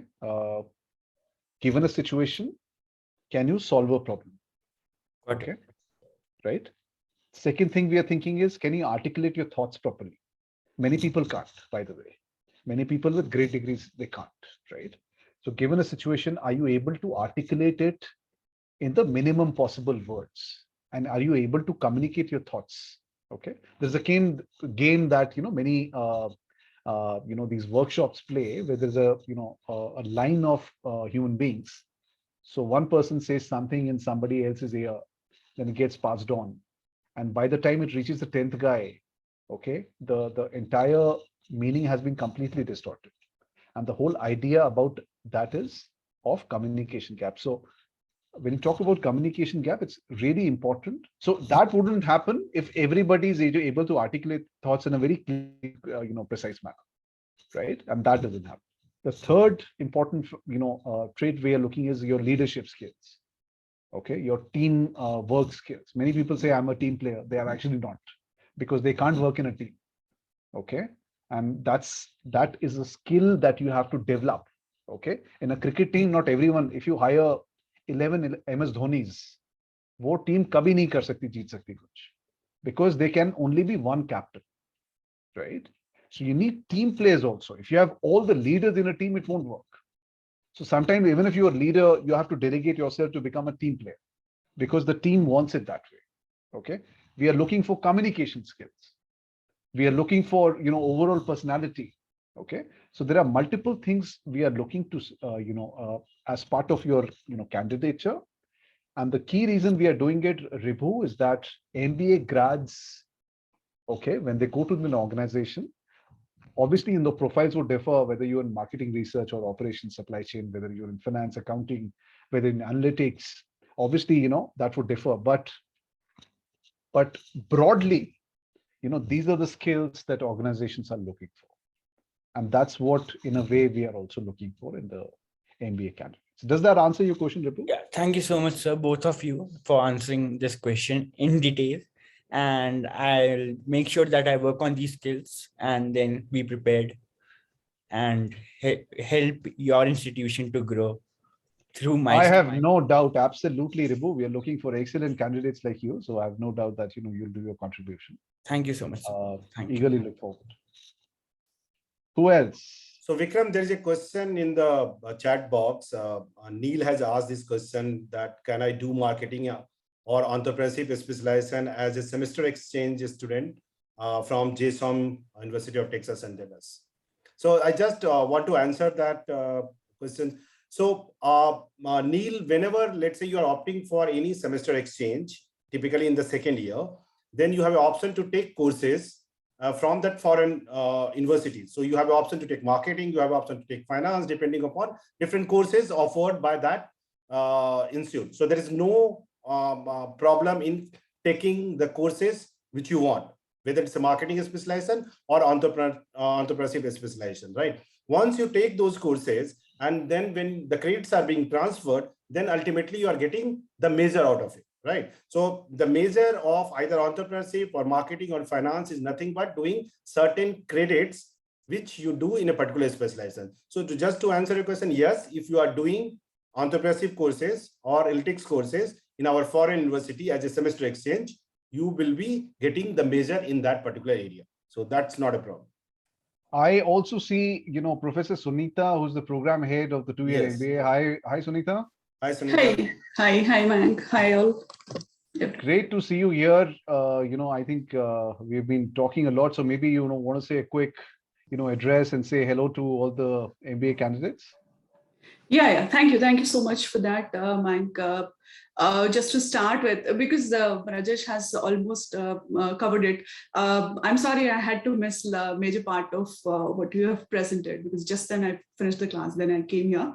As Rajesh, I understand you had a class, so yeah, because that's something which all of us want not to miss any part of it. So thanks to Brajesh, he has covered most of it, because I have worked around a little on curriculum and pedagogy, and he has actually covered it all in a comprehensive manner. That's why I thought, let me not venture more onto it. To start with, to answer this question of Neil a little more precisely, because it's needed. Like, we have to set a tone. It's not like like getting into JGBS is not a gate pass into University of Texas, Dallas, right? That's something which you have to keep in mind. We will provide all the opportunities in year one. You can make use of all the facilities, courses, skill development, and you have to make yourself worthy enough. Because the thing is, these are some of the top schools in the world, whatever with which we have these tie-ups. So they also want to have best candidates to come to their place, and maybe they would have some of my colleagues would have spoken about few of our students. They become brand ambassadors for the universities globally. Now that's the level of candidates they also want. So you have to be focused from the very beginning. Like, when you join JGBS, join with an objective of, okay, my goal is to go there. Now, maintain your grades, keep all the skills updated, develop on your competencies. You have a problem, approach people. There are so many people around here to help on whatever aspect you want to have a discussion with, or maybe a development on. Then you keep doing that. Surely, the moment interviews are going to be conducted, you will be one of the top candidates, and no one is going to stop you from joining UTD, doing some of the entrepreneurship courses. But you are the person to reach there. We give all of us try to give you the brilliant platform that is possible from where you can take on, but it's you to walk. That's something which I must say, because this is the time we are nominating students. They are coming up with different kind of, at the end of the day, when you are a candidate who is suitable enough, none of us can stop you, and we will be very happy to, maybe if 10 of you want to go, if 15 of you want to go, or 20 of you want to go, we'll be happily sending you people. That's something which we can do. And I think there is a question related to language. When you're going to do a language course, it's not a credited kind of like especially in MBA program, as we are more focused on business and in you training as a business manager and RN as an entrepreneur, we give a lot of emphasis to the content part, and you have 2 huge internships and 1 internship, like non-credited internship. These things itself will take a huge chunk. So it's not going to be credited, but you have an option of learning a foreign language. That's something which you can happily use. I'm not sure if I have answered the question completely. If there is anything else, you may please ask. Now, who's the next one to break the ice? Ankur, you are on the receiving end. You do not have any questions today.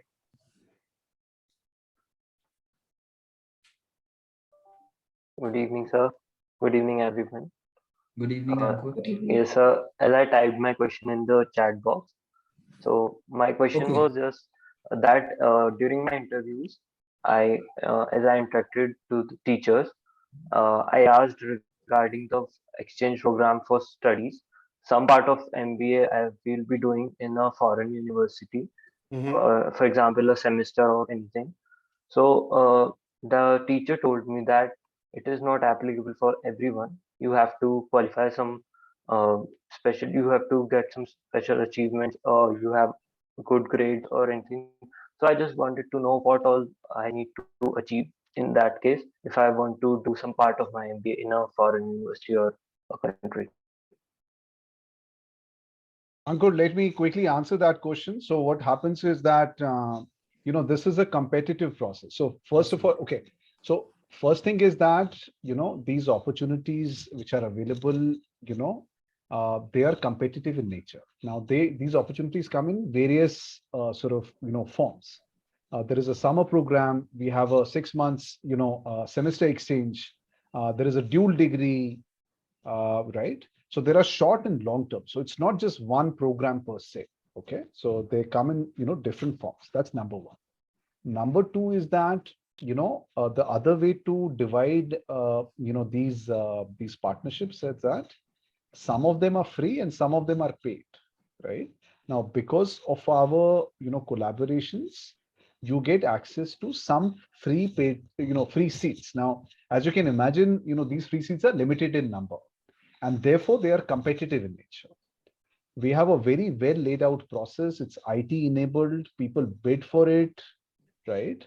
And you'll get all the information when you become part of GGPS. But a lot of these free positions in our, foreign universities as part of our collaboration, they're competitive in nature, and therefore, your marks come into the picture. There is an interview that is scheduled, in front of the panel. So you have to give that interview. So because understand that you're also our ambassadors to these, countries and universities. So we would also like to make sure that people and students who go there, they are representing JGPS. They are part of the JGPS family. And therefore, this entire. So it's an IT enabled, very transparent, well laid out process. We have a dedicated office in JGPS. But yes, for the free seats, it's competitive in nature, as you can, obviously imagine. But generally speaking, for paid seats, we have a much more leeway, right? So I hope that answers your question, Ankur. Yes, sir. I'm very okay with that. And sir, if I opt for that, I will make sure that I transform myself in a better person so that I represent well. Absolutely. And I'll tell you what, JGPS. There was a discussion earlier, and I don't know how much time we have. I think, we have already exceeded the time limit by many minutes. But just a quick thing, because somebody was asking, what's really the advantage, how does it really help? So I took MBA students to Wharton B School, some years ago, right? And I'll just tell you that. So these MBA students, you go to a foreign country. So it's not, of course, you experience the top B school in the world. So that in itself is a great experience. So obviously you learn in the classroom, but outside classroom, from the moment you hop on that aircraft, Okay, you learn, and obviously, you're going from here, to Wharton to Pennsylvania. Chances are that it'll be a break of flight. So either you go to states, New York, and then go from there, or you go via Middle East, or you go via one of the cities in Europe, and you're immediately learning about the hub and spoke model of airlines. Why would airlines do that? Why not a direct flight? Right? So your learning starts the moment you hop onto that aircraft. Okay, you learn about the business model. Right? Now you go to a foreign country, you learn about their different culture. You understand, in a flat world, that's becoming increasingly important, because whichever organization you go to, chances are they'll have a foreign client, and therefore they would need people who can deal with those foreign clients, and therefore any international exposure is very welcome. So all of these add up. It's a wonderful experience that people get. As Vikram was saying, many of our students, it's a life transition that they have made. They've done these programs. They have citizenship, work visas. Somebody is launching their own startup. Somebody has got a green card, stuff like that, and many people come back, and that's their choice. But what I'm saying is, it's a life-altering experience. You're right, and it's extremely important for many people. Hope that answers, Ankur. Yes, sir. Very well. Thank you very much. Great. So Vikram, what do we do? I mean, do we continue, or do we have more questions we can answer? I think we have 5 minutes, friends. If you have anything, you please ask us. Otherwise, in the chat box, specifically, I have requested my colleague to share the links of our official LinkedIn page and the Facebook page, where I would like all of you to be present. That would give you every information. You don't have to look any corner for knowing what is happening in terms of internship, or what is happening in terms of placement. What Professor Sunita just now mentioned about, she is in the process of shortlisting candidates for next year's study abroad, who have gone where, and you may connect. There are a series of webinars which will be done like this in the coming days, that will give you the confidence on why JGBS. You are our ambassadors. We want you to utilize your next few months effectively. There will be a lot of master classes which are planned. Professor Mayank is doing a lot of things to help you gel with the pedagogy and the system of JGBS. So as and when time will come, we will be sharing certain emails with you. You plan to come to the campus, we would be happy to host you. Maybe I'm planning something where I would like to have an open day when many of you can come together. Last year we did it the same way, just before the COVID started and the lockdown happened. So you can come, you be in touch with Kalpana ma'am or Amit sir, who have been the regular touch points for all of you. And that's it from our side. All the best. This was a first session. Yes, definitely, Venkatesh. I would request you to please mute yourselves. Sir, I have a question. Yes, Sir, Varun, please go ahead. Sir, in the dual degree, is there any requirement a student needs to fulfill, or can anybody apply for dual degree? So, Meg, would you like to? I think we have already answered this question, but maybe something is missing. Yeah, who's this? Can you please introduce yourself? Sir, my name is Varun Nair. Yeah. My question is, in dual degree specifically. Yeah, I got your question. I got your question, Varun. So, as I said, let me, repeat. It's a good question. And maybe Vikram, we should call all of them, whoever have registered for the program officially. I think whenever it's convenient and, COVID situation allows, we should call them in campus. And, we should need to have some sort of a, live interaction with them. I would very much like that. Because obviously in online has certain handicaps. So, that would really help. So just to answer this question, I think what happens is, for a dual degree, or for that matter, free semester exchange, as I said, there are certain, criteria. It's a competitive process, right?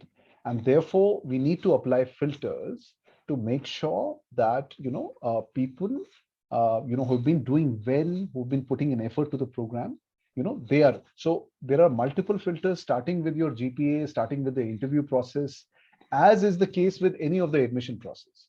It's a transparent IT enabled process. So, okay, so if let's say we float certain position, if you are interested in that position, you apply for it, we shortlist candidates, then there is an interview panel, then, we ask questions based on that, we make a list, right? So the person who's on top of the list, they get the first choice, okay? And then they say, okay, I want to go to Canada, and they select a particular position which is available. Then we come to the next candidate, and then, so that's the way we, follow that. Now, for certain positions, this, the criteria might differ a bit. So I think rather than going into specifics, I hope you understand the overall, the schema here. The overall process is exactly that. Of course, after we nominate the candidates, our foreign partners also, have to okay that. So it's not like, we nominate and, they say, okay, send all of them. So they get the profile of the candidates, and they also have to confirm that, okay, we are okay with Ankur Varma and Ribu Pajni. Okay, please send them in once we nominate. So there are multiple processes. It's a serious business. It's a life-altering experience. Okay, as I said, people, for them, it's almost a life, pathway and a career pathway. So what we can possibly do is, once we have that live interaction, we can discuss more about it. But I hope you got the overall gist of how this process actually happens. Yes, sir. Thank you, sir. Great. So I think, people want to, see the campus, which I'm really glad. It's a beautiful campus. There is a, fair bit of construction also going on, because we are expanding, like there is no tomorrow, because we're giving so much love and appreciation from every quarter, every state in India. We have 12 schools growing rapidly. But then, it's a beautiful campus. You must absolutely visit. And, whenever the COVID situation, allows, maybe, sometime late March, early April, we can, invite them, Vikram, and we need to certainly interact. So that will be, I really look forward to, that particular opportunity. Thank you, Mayank. And just to add to what Professor Mayank mentioned, you would also be coming not to an ordinary campus. This was rated as first rank in the Swachhata rankings when we started. The JGU campus got the first rank among the cleanest campuses of the country. Imagine. And that happened when we had 6,000 students residing with us. How big, how massive, mammoth the campus is. If you are fond of sports, we have Olympic-sized swimming pool. We just got a racing track made, not a racing, but rather a jogging track made, and you would be shocked. The cost of that jogging track, which has not been used until now by the students, is around 55 lakhs. The material has been imported from Greece. These are just very small things. The backdrop which you can see behind me and Professor Sunita, this is the main academic block. We do not have separate blocks that this is the management school block, this is the law school block. This entire building, if you see it behind me, this is the main JGU campus. And depending upon your classes, we start classes at 8 o'clock. And if you ask me, sir, what time the students sleep? See, you can see Professor Brajesh and Professor Sunita laughing, because JGU never sleeps. And that is a fact. The library, during the times it is open 24 hours. There's an open room, global reading room.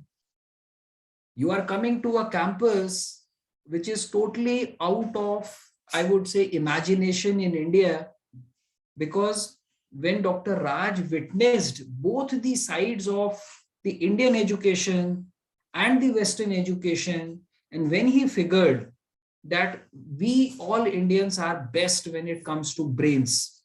You talk about doctors, you talk about engineers, you talk about CEOs, you will find the positions by Indians. Then why is it that none of the Indian universities come in the top 200 of the world? That was the question he had in mind. And then he said that yes, at an age of 34, imagine we all have all different dreams. And he was living in New York with his family. He left everything and he came to Sonipat. And then this university was born. It's a vision. And we all are so happy because we all have come from across the country. And that is why we are here for you. We want you to take us in the right gesture. Understand what is our aspirations from you, and you will get every support, big or small, in terms of finding a connect. We want to make you future ready. And that is why I told you there are a series of sessions. Very soon I will be arranging a session with the alumni. How you have to spend your 24 hours in a day over here. Nobody will ask you that you go and sleep at 10 o'clock. You want to sleep? Go and sleep at 4 o'clock. But if you have a morning 8 a.m. class, Professor Sunita will not give you attendance if you come at 8 past 1. That is for sure. You have to learn how to manage your time, because in your professional career, if you are 1 minute late, probably that 1 minute may cost you very bad. You will not be allowed to enter into the office and you will lose half day salary. The client who is supposed to meet you may not even want to meet you. So there are many things which will make JGBS and which make JGU campus very different.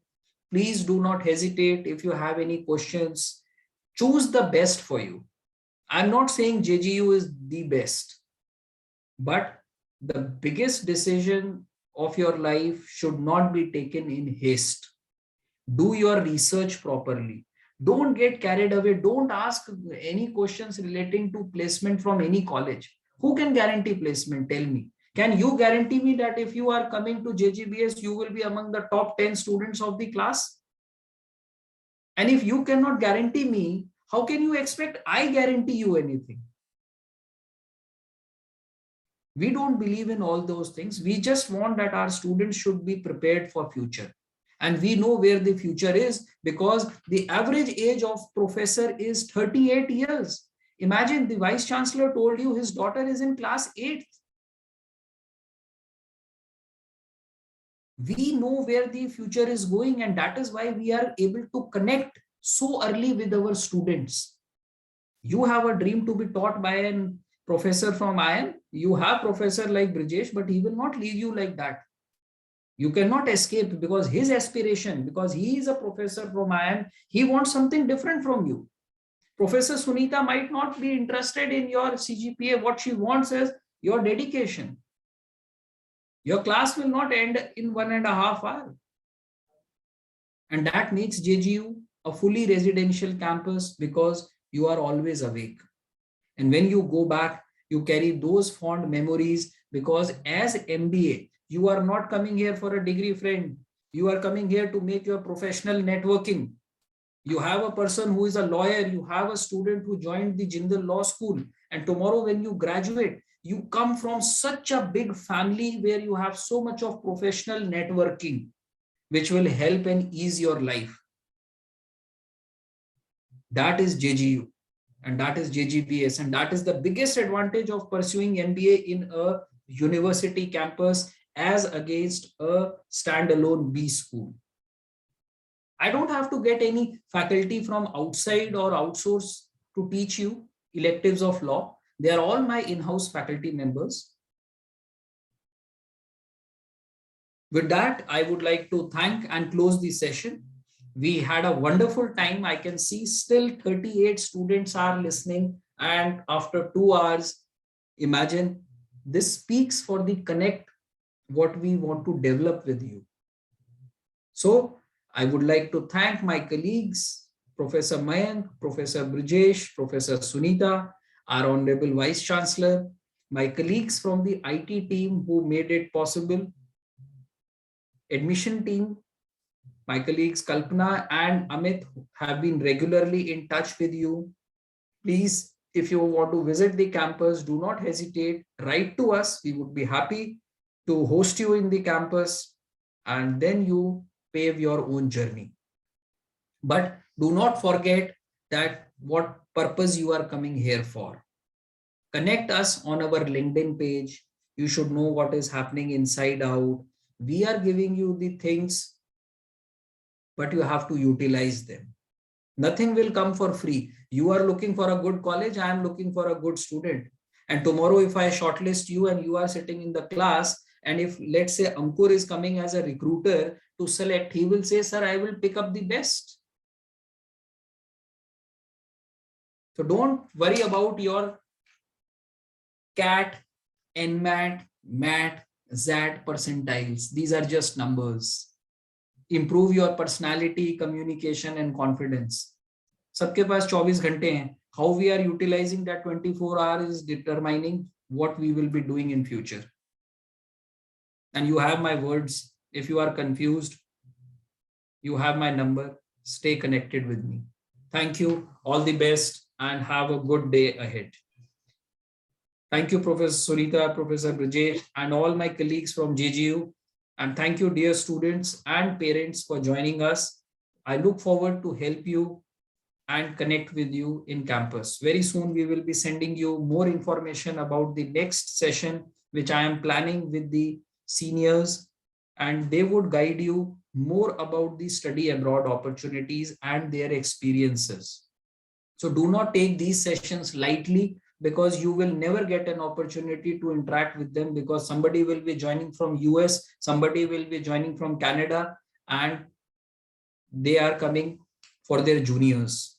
What you are witnessing today, they witnessed 4 or 5 years before.